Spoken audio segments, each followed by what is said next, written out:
Alright guys, welcome back to this channel. Today let's do a quick analysis of these trades that has already played out. As you can see, it was a beautiful trade.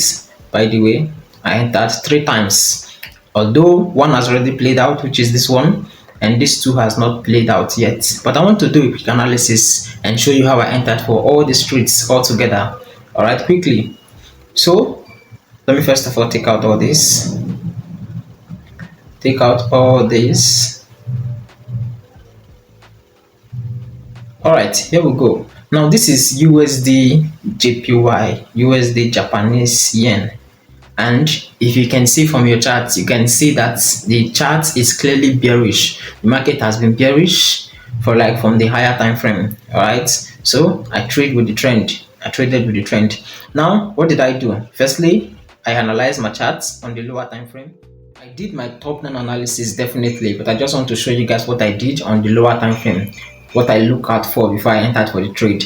So as you can see clearly, the market was trading downward, giving us a lower low, a lower high, a lower low, a lower high, a lower low, a lower high at this point, and the lower low. So this was when I started looking at the market, seeing what the market has for me, whereas as price was trading up to facilitate the pullback. So I waited at this point. Let me zoom in. You can look clearly, there's a supply zone here. We have a clear supply zone here, right at this point. There's a supply zone here. So I waited clearly for that supply zone. Immediately price tapped into my supply zone. I look out for the candlestick there. Now the candlestick will determine two things. Is either price will continue going up, giving you a continuous bullish candlestick to the upside, or price will give you that reversal, that rejection. You see that rejection candlestick. If you don't know anything about candlestick, then you have to go study candlestick, or you go back to my video where I talked about candlestick. You will see that on my video. If you scroll down, you will see it on my video where I talked about candlestick, or I will tag the link. I will put the link into this video so that you go watch about candlestick, because candlesticks are very important. They are also confirmations. All right, it's not only, you don't only work with just shift of structure or just retracements. You also work with your candlestick at the last part before you enter for the trade. That's very important, so you have to study that definitely. All right, so when I go to this point, I saw this rejection candlestick from this point. You can see this long upper wick candlestick. This shows that, man, the buyers are just losing strength.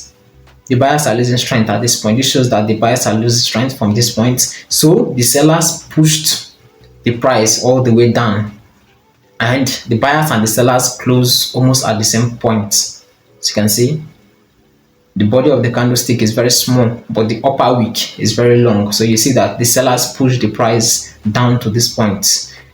So you see, and after that, what I'm expecting next is an engulfing candlestick. If I didn't get an engulfing candlestick, then you know that this rejection candlestick is false. Then you know that this is a fake rejection. If I didn't get that engulfing candlestick, so I had the engulfing candlestick right at this point. Remember, while calculating your engulfing candlestick, is either you are having one engulfing candlestick, one huge engulfing candlestick that is engulfing the previous candlestick, or you are having multiple candlesticks. Now this first candlestick is engulfing this rejection candlestick here. I don't know if you are saying this is engulfing it below, closing below.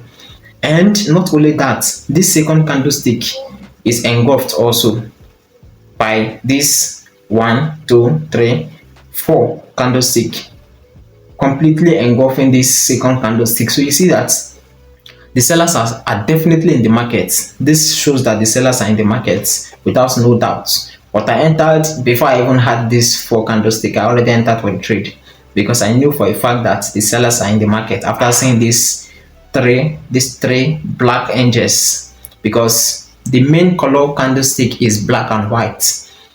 All right, the main color candlestick is black and white. So black is the bearish candlestick, which is this red candlestick.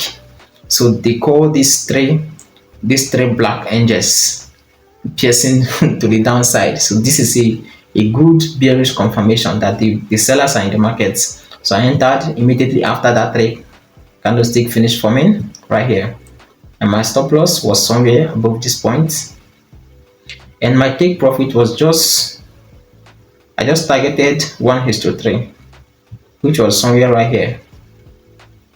Yeah, somewhere right here was my take profit. And definitely I entered for this trade 2 times. My next trade was almost at the same point, not even almost, at the same point, because I entered for the trade just at the same time right here, at the same point, and my take profit was right at this demand zone. I drew this demand zone from the higher time frame, so you can go check your chart and see this demand zone there. There's like a demand zone here, so I set my take profit there. Now this one has not played out yet, but I already moved my stop loss to break even right here. I already moved my stop loss to break even, so I'm running on zero risk. You don't have to bother about it. You don't have to bother about me. All right, I'm running on zero risk, so I already made the money from this one, and this one is still running to my TP. It's either it goes against me or it comes to my TP, whichever ways. All right, I'm cool. So I also entered right here immediately after this break of structure. After this break of structure right here, this break of structure, yeah, immediately after this break of structure, price tend to reverse to a premium point. I don't know if you are seeing this. So price shifted structure right here,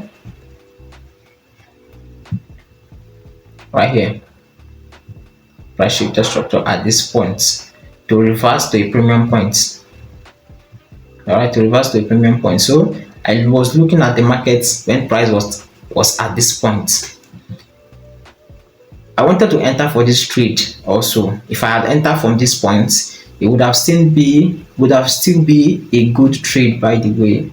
Right at this point, it would have still be a good trade, but I didn't know where to set my stop loss, so I didn't enter for this trade, because if I'm entering from this point, then my stop loss was supposed to be above this point, but that was not convincing for me. The stop loss was too big.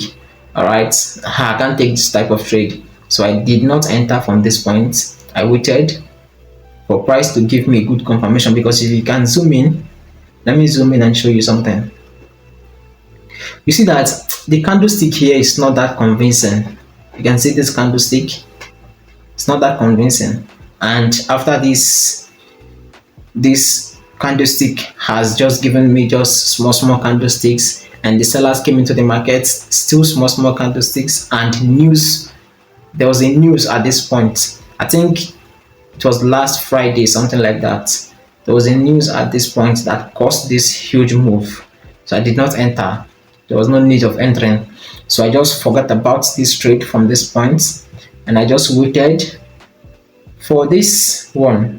I didn't know price is going to come above this point like this. It's going to come to this point, but when I saw this, I entered again right from this point. Now, how did I enter? Remember, price is at a premium point. If you take out your premium and discounts from this high to this low here, you can see that price is at a premium point. All right, so I zoomed in just like this, and I was waiting for that confirmation, because if price keeps going up, then you know that price is still bullish. Price is still bullish until you get that clear confirmation, which right here I had, which is a candlestick. All right, so as you can see, the bullish candlestick was going up continuously, and then we had this long upper wick candlestick at this point. This upper wick candlestick is a rejection in the market. Sorry about that. It's a clear rejection in the markets. The sellers pushing the price down, and then this dodgy candlestick. You see this dodgy candlestick, and after this dodgy candlestick, my last confirmation, which is an engulfing candlestick. So I entered.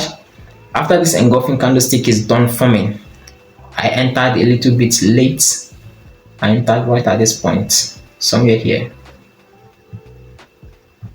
Right, somewhere here. and my stop loss was above this point. So you see that the confirmation in this one is more better than this one. You see that rejection and all that, and the engulfing candlestick is clean. All right, it's very clean.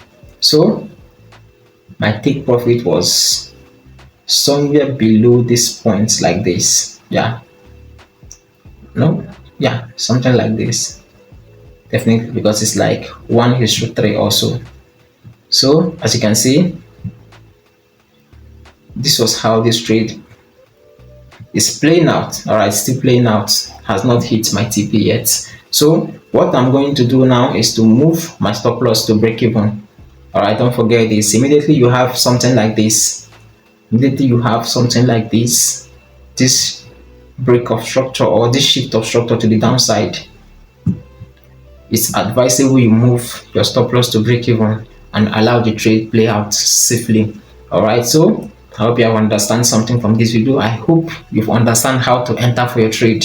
So you know, after doing your top 10 analysis, I think it's been a long while I do top 10 analysis on this channel. I think I'm going to do that maybe next time or somehow.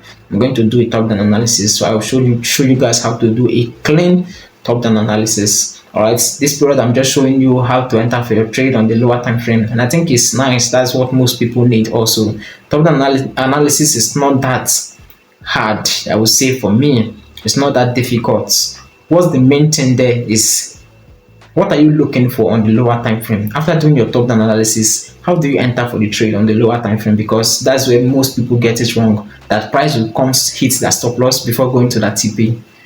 Before going to that supposed direction, price will hit that stop loss before going to that supposed direction. So these are the things you look at for. All right. So I think on the lower time frame, what you look at for is very important. That is why I'm just doing more of what you do on the lower time frame before you enter for the trade, so you understand something.